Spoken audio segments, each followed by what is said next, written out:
La parola d'ordine è trovare delle soluzioni e delle strategie per la crescita del settore. Un momento questo per il comparto di grande criticità e dove si sente sempre di più la mancanza di manodopera. Così Confapi, Associazione delle piccole e medie industrie di Treviso e Venezia, hanno organizzato un incontro per fare il punto della situazione. Stefano Marcon, presidente della provincia, ma autotrasportatore, è chiaro. Questo, dice, è un settore strategico, bisogna lavorare tutti insieme.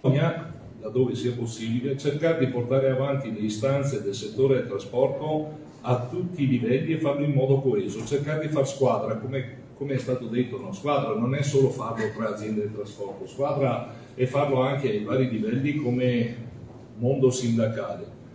Concetti questi rilanciati anche da William Beozzo, presidente di Confapi Veneto, che ha sottolineato l'importanza di partire dal basso con obiettivi comuni.